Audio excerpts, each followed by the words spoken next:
சொந்த தொகுதியிலே ஓபிஎஸ் படுதோல்வி. தேனி மக்கள் அதிரடி அறிவிப்பு. நண்பர்களே, அதிமுக தொண்டர்களாக இருந்தீங்க அப்படின்னா மறக்காம நம்ம சேனலை சப்ஸ்கிரைப் பண்ணிட்டு இந்த வீடியோக்கு ஒரு லைக் பண்ணிருங்க.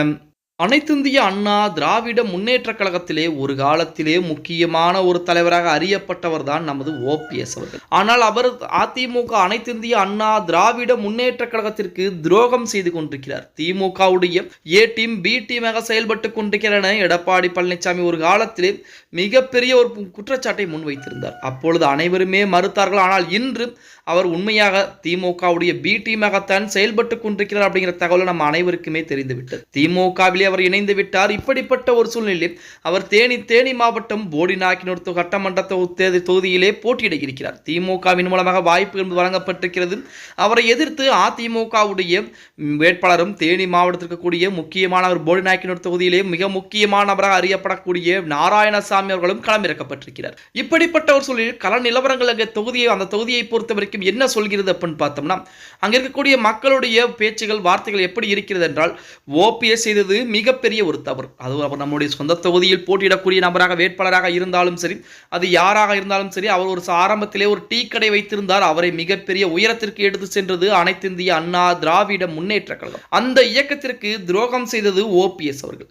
அந்த துரோகத்தை செய்ததை தவிர்த்து அவர் எந்த ஒரு கட்சியிலும் இணையாமல் சுயேட்சையாக போட்டியிட்டு இருந்தாலும் கூட கண்டிப்பாக எங்களுடைய முழு ஆதரவும் அவருக்கு இருந்திருக்கும். ஆனால் அவர் அதை செய்யாமல் அதற்கு மாற்றாக திமுக அப்படிங்கிற மிகப்பெரிய ஒரு கட்சியிலேயே இணைந்திருக்கிறார். அதிமுக எதற்காக தொடங்கப்பட்டது? திமுகவை அழிக்க வேண்டும். திமுகவை எதிர்த்துதான் அதிமுக தொடங்கப்பட்டது.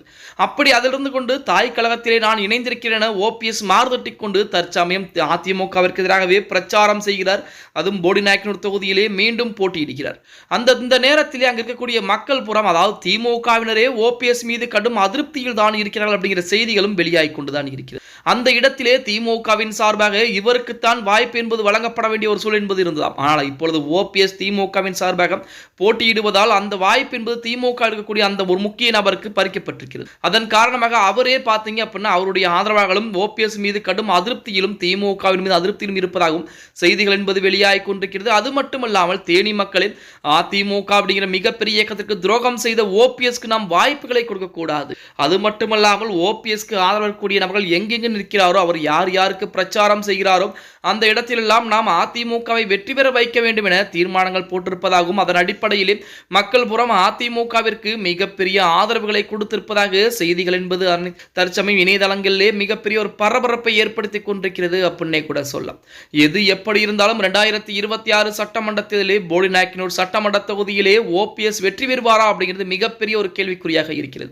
ஒருவேளை திமுகவில் ஓபிஎஸ் தோல்வியை மட்டும் தழுவிவிட்டால் திமுகவிலும் எந்த ஒரு மதிப்பு மரியாதையும் அவருக்கு இருக்காது அப்படின்னு கூட சொல்லலாம். ஓகே गाइस, வீடியோ பிடிச்சிருந்தா மறக்காம லைக் பண்ணுங்க. நம்ம போடக்கூடிய வீடியோ பத்தின கருத்துக்களை கீழே மறக்காம கமெண்ட் பாக்ஸ்ல பதிவு பண்ணுங்க.